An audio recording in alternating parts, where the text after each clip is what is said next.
The rain began in late January. Not the usual winter drizzle that defines the Pacific Northwest, but something heavier, more persistent. It fell from a low ceiling of clouds that seemed to settle over the Willamette Valley and refuse to lift. Day after day, the sky remained the color of wet concrete, and the rain continued without pause. The valley had seen snow earlier in the month. Not much by mountain standards, but enough to cover the foothills in white, enough to settle on farmland and suburban lawns. Then the temperature rose. The rain that followed was warmer than the ground it fell upon, and across hundreds of square miles, snow began to melt beneath the downpour. Farmers in the floodplain watched their fields transform. What began as shallow puddles spread into standing water. Drainage ditches filled, then overflowed. The soil, frozen from earlier cold snaps, could not absorb what was falling. Water moved across the surface, seeking the lowest ground, pooling in pastures, crawling toward the river. The Willamette itself changed in those days. Its usual winter flow, steady and brown, became something faster, darker. The current quickened. Debris began moving downstream, branches, logs, pieces of dock torn loose from somewhere upstream. The river rose against its banks, swallowing the narrow beaches where summer swimmers once waded, erasing the line between water and land. People who lived near the river knew its moods. They understood the winter rise, the spring freshet, but this felt different. The rain did not ease.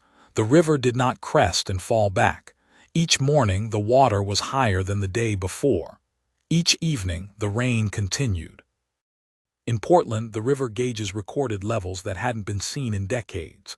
Engineers at the National Weather Service offices studied precipitation maps, satellite images, stream flow data. The numbers were troubling. Rainfall totals across the Cascade foothills were approaching 10 inches in some locations. Snowmelt was adding millions of gallons more. Every tributary feeding into the Willamette, the Mackenzie, the Santiam, the Clackamas, was running high and fast. By early February, the forecast offered no relief. Another storm system was moving in from the Pacific, pulling warm, moisture-laden air directly into the valley. The ground was already saturated. The rivers were already near flood stage. There was nowhere for the water to go but down into the valley, into the Willamette, and toward the low-lying neighborhoods and industrial zones that had been built, decades earlier, on what had once been floodplain. In Corvallis, in Eugene, in Salem, residents watched the rivers with increasing unease. Sandbags appeared on doorsteps. Parking lots near the waterfront began to empty. On February 6th, the gauges showed the Willamette rising at a rate that defied historical averages. By the evening of February 7th, it became clear that this was no longer a typical winter flood. This was something the valley had not experienced in living memory. The Pacific Northwest winter of 1996 created a convergence of hydrological factors that occur, on average, once every 100 years. Understanding what happened requires looking at each element separately, then seeing how they combined. First, the snowpack. Early January had been cold enough to deposit snow across the lower Cascades and the Coast Range foothills. This snow accumulated at elevations between 1,500 and 4,000 feet, zones that normally see rain in winter, not snow. When temperatures rose in late January, the melt began. But it wasn't a gradual thaw. The warm rain accelerated the process, pulling heat from the atmosphere and transferring it directly into the snowpack. Water that would normally take weeks to melt and percolate into the ground was released in days. Second, the soil. Weeks of cold weather had frozen the upper layers of earth across much of the valley. When rain fell on frozen ground, it could not infiltrate. It became runoff immediately, moving across the surface toward streams and rivers. Agricultural land, which normally absorbs and slows winter rain, became effectively impermeable. Every inch of precipitation that fell went directly into the drainage system. Third, the atmospheric river. Meteorologists identified a concentrated band of moisture extending from the subtropical Pacific directly to Oregon.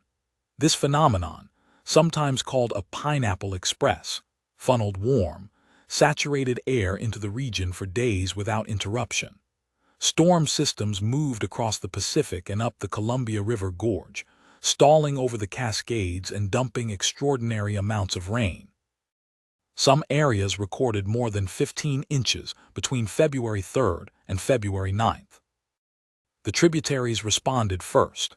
The Mackenzie River, draining the western Cascades, peaked at more than 70,000 cubic feet per second, nearly triple its normal winter flow. The Santiam, the Calapooya, the Marys River all exceeded their banks.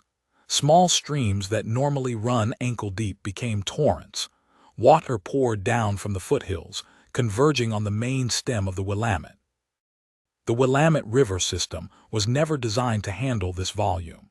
Levees built in the 1950s and 60s were engineered to withstand floods based on historical data from the previous century. But the 1996 event exceeded those parameters. The river rose steadily, approaching the tops of levees in multiple locations. On February 8th, water began overtopping embankments south of Salem. By February 9th, levees near Independence failed entirely, sending water rushing across thousands of acres of farmland. Hydrologists at the U.S. Geological Survey watched their instruments with a mixture of fascination and concern. The data was unprecedented. Flow rates at Harrisburg exceeded 150,000 cubic feet per second. At Portland, the river rose to nearly 30 feet, a level unseen since the catastrophic flood of 1964, and before that, the legendary flood of 1894. The valley's geography made containment impossible. The Willamette flows north through a broad, flat basin flanked by low hills. When the river exceeds its banks, water spreads laterally, seeking the lowest elevations. In 1996, those elevations included farmland, industrial parks, highways, and residential neighborhoods. The flood wasn't a wall of water. It was a slow, inexorable rise that filled the valley floor like a bathtub. Tom McAllister worked as a crane operator at a fabrication yard along the Willamette in Portland's industrial district. He'd been on the job for 19 years, and he knew the river's rhythms as well as anyone. On the morning of February 8th, he arrived at the yard to find water already creeping across the gravel parking lot. The sound was what struck him first. Normally, the river moved with a steady, muted rush. That morning, it roared. The current was fast and full of debris. Entire trees swept past, their root masses trailing mud. Pieces of dock, sections of wooden fence, metal drums, all moving downstream in a chaotic procession. Every few minutes, something large would slam into the pilings beneath the yard's loading dock, and the impact would shudder through the ground. By mid-morning, the water had reached the access road. McAllister and the other workers moved equipment to higher ground, hauling toolboxes and welding rigs up onto elevated platforms. The foreman made the call to shut down operations. There was nothing more they could do. The river was going to take what it wanted. McAllister stood at the edge of the yard and watched the water advance. It didn't rush in. It crept inch by inch across the pavement around the base of storage tanks into the gaps between shipping containers. The surface was opaque, the color of coffee mixed with clay. It carried a smell diesel and mud and something organic, something rotten. The kind of smell that comes from deep river sediment stirred up and brought to the surface. Fog mixed with the rain that afternoon, reducing visibility to a few hundred yards. The water kept rising. By evening, the access road was submerged. The parking lot had become a shallow lake. McAllister drove out before the road flooded completely, his headlights reflecting off standing water, the wipers on his truck struggling to clear the windshield. He heard later that the river crested at 28 feet in Portland, 6 feet above flood stage. The fabrication yard took on 4 feet of water. Machinery was ruined. The office trailers floated off their foundations and had to be recovered a quarter-mile downstream when the water receded. What stayed with him wasn't the damage. It was the sound of those logs hitting the pilings, the way the impacts seemed to come from all directions, the sense that the river had become something unpredictable, something beyond human management. And the fog, drifting through the rain, making everything feel distant and muffled, as if the city had been erased and replaced with something older, something that had always been there beneath the pavement. Interstate 5, the primary north-south artery through the Willamette Valley, closed on February 9th. Between Eugene and Salem, floodwater covered long stretches of highway, in some places reaching several feet deep. Traffic was rerouted east up into the foothills, adding hours to commutes. Truckers sat in their cabs at rest stops, waiting for word that the road would reopen. It didn't, not for days. In Albany, the Willamette spread across the floodplain, submerging industrial yards that had operated along the riverfront for decades. Lumber mills shut down. Equipment yards became shallow lakes filled with murky brown water. Forklifts sat submerged to their cabs. Shipping containers floated free and lodged against fences. The water moved slowly but with immense force, pushing through chain-link barriers, filling basements, collapsing retaining walls. Neighborhoods built near the river found themselves cut off. In West Salem, entire blocks lost access to the main roads. Residents waded through knee-deep water to reach their homes, or they didn't go home at all. Emergency services deployed boats, small aluminum craft with outboard motors, to navigate streets that had become canals. Firefighters and deputies piloted these boats between houses, checking on elderly residents, evacuating families with children. Corvallis saw the river overtop its banks on February 8th. The downtown riverfront, normally a park with walking paths and benches, disappeared beneath 5 feet of fast-moving water.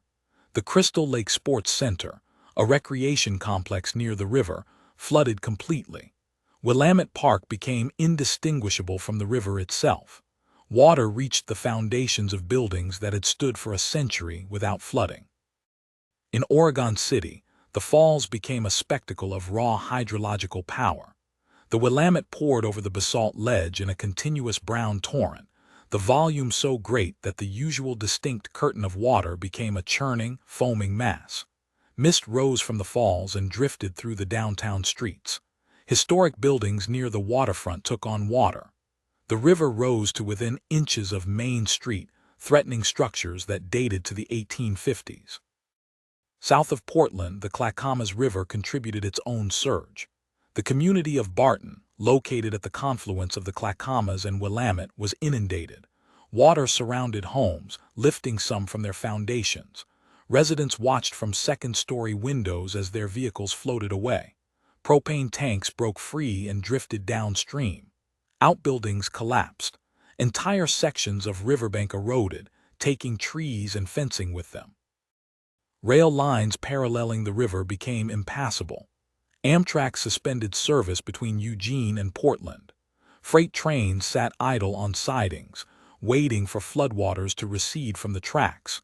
In some locations, the rails themselves were submerged, the ballast washed out, leaving sections of track suspended in midair, unsupported and dangerous. The flooding wasn't uniform. It followed the topography, pooling in low areas, flowing through natural channels, overwhelming drainage systems. Some neighborhoods remained dry while others, just blocks away, sat under several feet of water. The randomness added to the sense of dislocation. Geography that had seemed irrelevant, a slight rise in elevation, a curve in the floodplain, suddenly determined who stayed dry and who evacuated.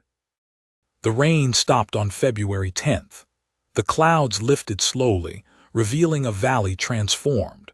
The Willamette began its retreat, pulling back from neighborhoods and farmland, leaving behind a landscape coated in silt.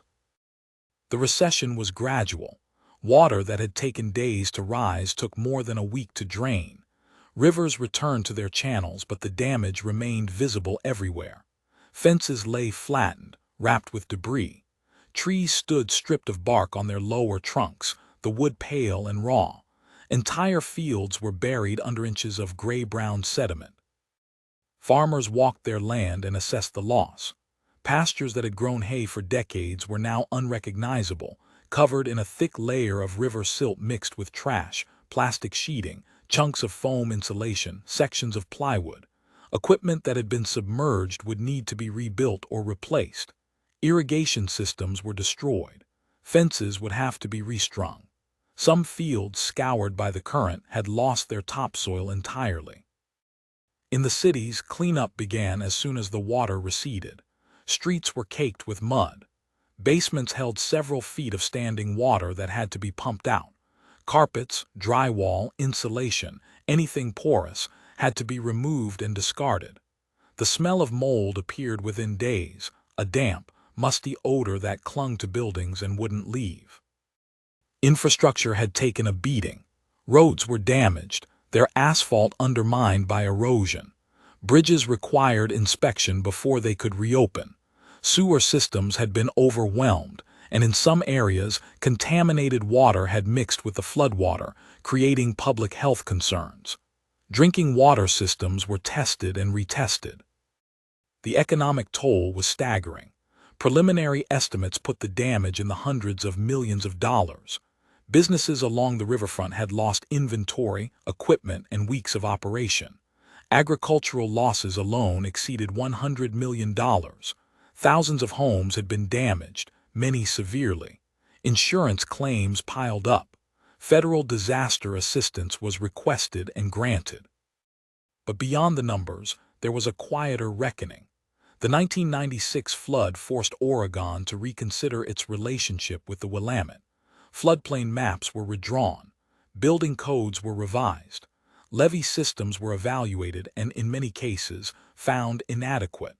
The assumption that the valley could continue developing near the river without consequence was challenged.